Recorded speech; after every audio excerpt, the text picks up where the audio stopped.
का आयोजन भी होने वाला है। ये भी यूपी की अर्थव्यवस्था के लिए बहुत महत्वपूर्ण होने वाला है। आने वाले समय में टूरिज्म और हॉस्पिटैलिटी सेक्टर में बहुत बड़ी संख्या में रोजगार बनने वाले हैं। साथियों, हमारा प्रयास है कि हमारी जो ताकत है उसे भी आधुनिकता के साथ जोड़ें, सशक्त करें और नए सेक्टर्स में भी कमाल करें। आज भारत इलेक्ट्रिक मोबिलिटी और ग्रीन एनर्जी पर बहुत अधिक फोकस कर रहा है। हम भारत को ऐसी टेक्नोलॉजी में, ऐसी मैन्युफैक्चरिंग में ग्लोबल हब बनाना चाहते हैं। हमारा प्रयास है कि देश का हर घर, हर परिवार सोलर पावर जनरेटर बन जाए। इसलिए हमने पीएम सूर्य घर मुफ्त बिजली योजना शुरू की है। इस योजना के तहत 300 यूनिट बिजली मुफ्त मिलेगी और अतिरिक्त बिजली लोग सरकार को बेच भी पाएंगे। अभी ये योजना 1 करोड़ परिवारों के लिए है। इसमें हर परिवार के बैंक खाते में सीधे 30,000 रुपये से लेकर करीब करीब 80,000 रुपये तक जमा कराए जाएंगे। यानी जो 100 यूनिट बिजली हर महीने जनरेट करना चाहता है उन्हें 30,000 रुपये की मदद मिलेगी। जो 300 यूनिट या उससे अधिक बिजली बनाना चाहेंगे उन्हें करीब 80,000 रुपया मिलेंगे। इसके अलावा बैंकों से बहुत सस्ता और आसान ऋण भी उपलब्ध कराया जाएगा। एक आकलन है कि इससे इन परिवारों को मुफ्त बिजली तो मिलेगी ही, साल में 18,000 रुपये तक की बिजली बेचकर अतिरिक्त कमाई भी कर सकते हैं। इतना ही नहीं, इससे इंस्टॉलेशन, सप्लाई चेन और मेंटेनेंस से जुड़े सेक्टर में ही लाखों रोजगार बनेंगे। इससे लोगों को 24 घंटे बिजली देना, तय यूनिट तक मुफ्त बिजली देना भी आसान हो जाएगा। साथियों, सोलर पावर की तरह ही हम इलेक्ट्रिक वाहन को लेकर भी मिशन मोड पर काम कर रहे हैं। इलेक्ट्रिक वाहनों की मैन्युफैक्चरिंग करने वाले साथियों को पीएलआई योजना का लाभ दिया गया है। इलेक्ट्रिक वाहन खरीदने पर टैक्स में छूट दी गई है। इसी का परिणाम है कि पिछले 10 वर्ष में लगभग 34.5 लाख इलेक्ट्रिक वाहन बिके हैं। हम तेज गति से इलेक्ट्रिक बसें उतार रहे हैं। यानी सोलर हो या फिर ईवी, दोनों सेक्टर्स में यूपी में बहुत संभावनाएं बन रही है। साथियों, अभी कुछ दिन पहले हमारी सरकार को किसानों के मसीहा चौधरी चरण सिंह जी को भारत रत्न देने का सौभाग्य मिला। उत्तर प्रदेश की धरती के बेटे चौधरी साहब का सम्मान करना देश के करोड़ों मजदूर, देश के करोड़ों किसानों का सम्मान है। लेकिन दुर्भाग्य से ये बात कांग्रेस और उसके सहयोगियों को समझ में नहीं आती। आपने देखा होगा कि जब चौधरी चरण सिंह जी के बारे में संसद में बात हो रही थी तो कैसे कांग्रेस के लोगों ने चौधरी साहब के बारे में बोलना तक मुश्किल कर दिया था। कांग्रेस के लोग भारत रत्न पर एक ही परिवार का हक समझते थे। इसलिए कांग्रेस ने दशकों तक बाबा साहब आंबेडकर को भी भारत रत्न नहीं दिया। ये लोग अपने ही परिवार के लोगों को भारत रत्न देते रहे। दरअसल कांग्रेस गरीब, दलित, पिछड़े, किसान, मजदूर का सम्मान करना ही नहीं चाहती। ये उनकी सोच में नहीं है। चौधरी चरण सिंह जी के जीवन काल में भी कांग्रेस ने उनसे सौदेबाजी की बहुत कोशिश की थी। चौधरी साहब ने पीएम की कुर्सी को त्याग दिया, पर अपने उसूलों से समझौता नहीं किया। उनको राजनीतिक सौदेबाजी से नफरत थी। लेकिन दुख की बात है कि उनका नाम लेकर राजनीति करने वाले उत्तर प्रदेश के तमाम दलों ने चौधरी साहब की बात को नहीं माना। चौधरी साहब ने छोटे किसानों के लिए जो किया, वो पूरा देश कभी नहीं भूल सकता। आज चौधरी साहब से प्रेरणा लेकर हम देश के किसानों को निरंतर सशक्त कर रहे हैं। साथियों, हम देश की खेती को एक नए रास्ते पर ले जाने के लिए किसानों को मदद दे रहे हैं, प्रोत्साहन दे रहे हैं। प्राकृतिक खेती और मिलेट पर फोकस के पीछे भी यही ध्येय है। आज गंगा जी के किनारे यूपी में बहुत बड़े पैमाने पर प्राकृतिक खेती होने लगी है।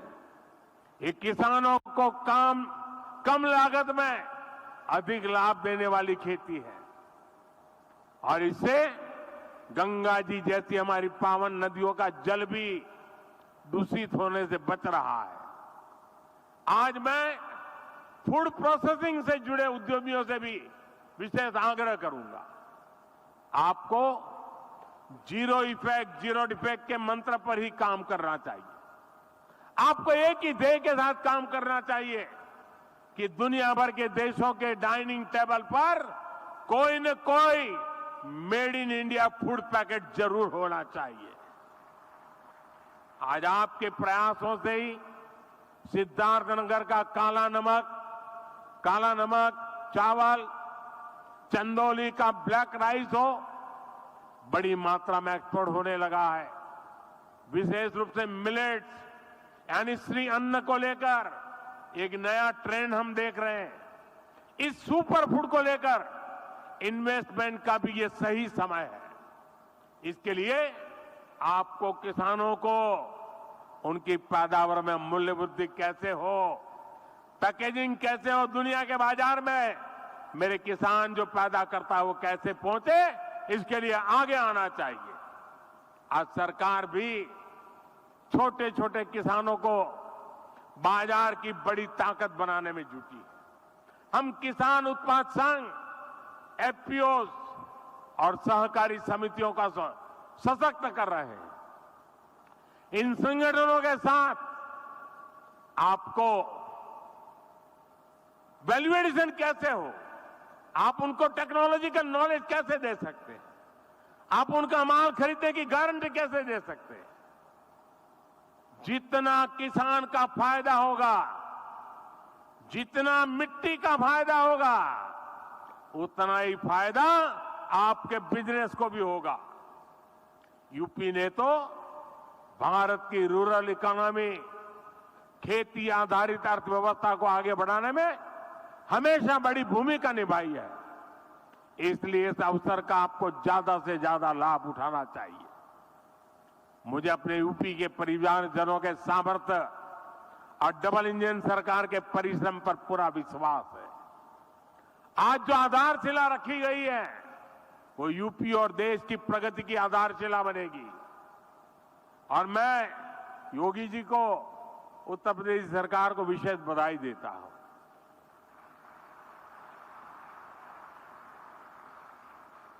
हर हिंदुस्तानी को गर्व होता है जब हम सुनते हैं कि उत्तर प्रदेश ने ठान लिया है कि $1 ट्रिलियन की इकोनॉमी बनाएंगे।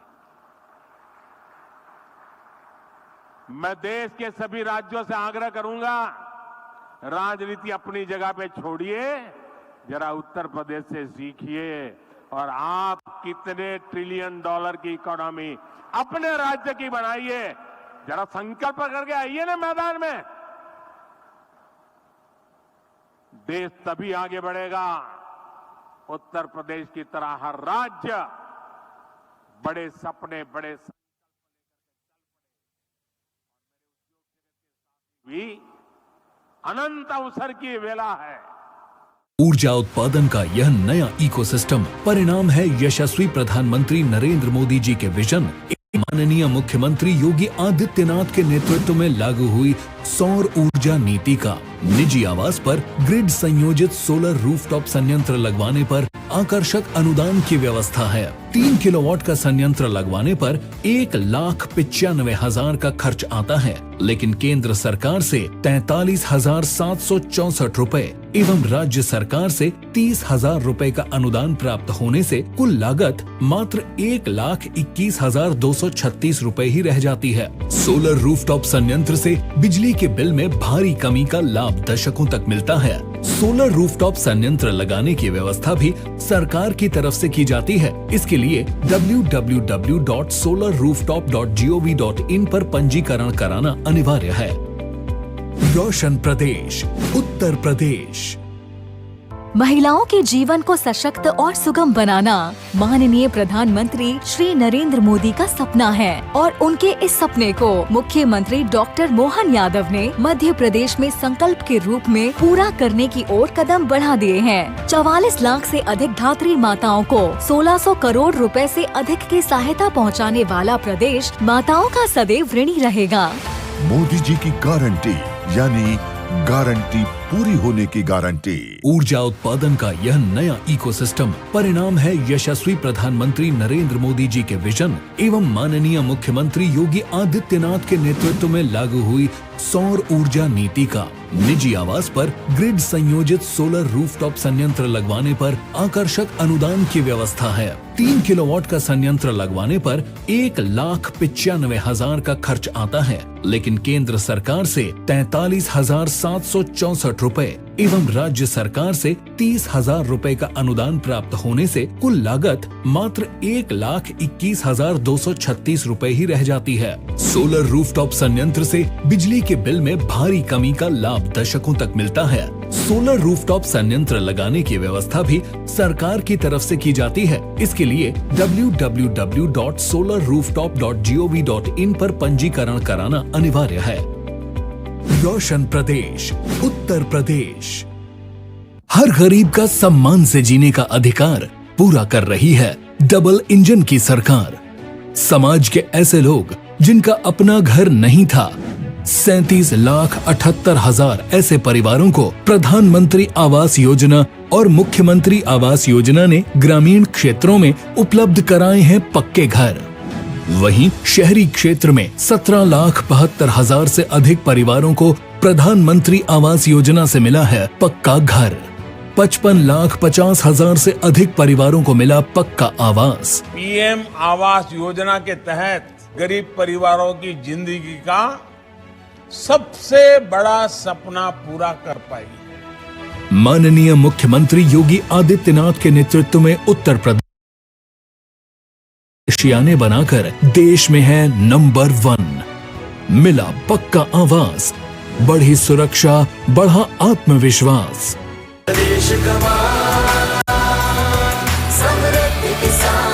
नए भारत के साथ उसकी चिंता को लगा विराम। यशस्वी प्रधानमंत्री श्री नरेंद्र मोदी जी अन्नदाता की चिंता को खत्म करते हुए विकसित भारत के निर्माण का सपना बुन रहे हैं। प्रधानमंत्री जी के इसी सपने को मध्य प्रदेश में साकार करते हुए युवा मुख्यमंत्री डॉक्टर मोहन यादव प्रदेश में किसानों की खुशहाली को लेकर आगे बढ़ रहे हैं। 84 लाख से अधिक किसानों को हर साल 12,000 की सहायता पहुँचाने वाली डबल इंजन सरकार अन्नदाता के मान सम्मान तथा मदद को और बढ़ाने के लिए प्रतिबद्ध है।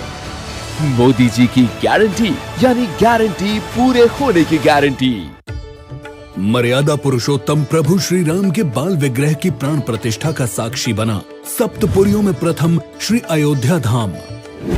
राम लोक की स्मृतियों में, पर्वत से लेकर परंपराओं में सर्वत्र समाये हुए हैं। चहुं ओर राम नाम का जय घोष, चौक चौराहे पर श्री राम का प्रतिबिंब, आस्था की पुष्प वर्षा, यत्र तत्र सर्वत्र हर्ष में मगन श्रद्धालुओं का जन सैलाब। हर क्षेत्र के लोकप्रिय और गणमान्य महानुभाव बने श्री राम उत्सव के साक्षी।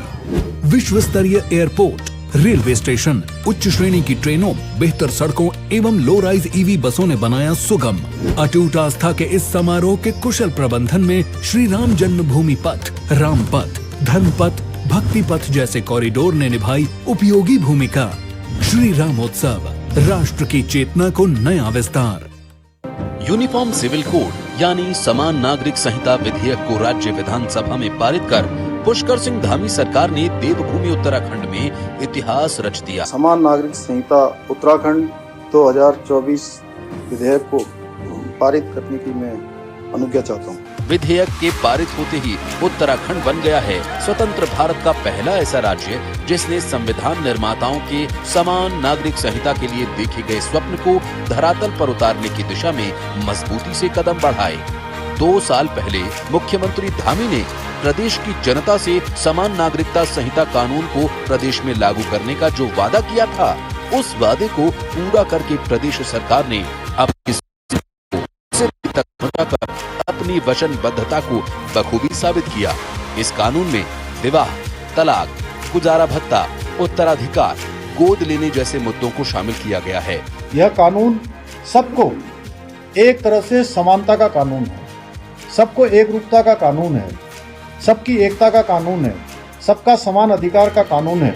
भारत के संविधान के अनुच्छेद 44 में सभी नागरिकों के लिए समान कानून लागू करने की बात कही गई है। आने वाले समय में देश के अन्य राज्यों के लिए भी ये मील का पत्थर बनेगा। लिया था जो दृढ़ संकल्प, उसे पूरा किया। उत्तराखंड में यूसीसी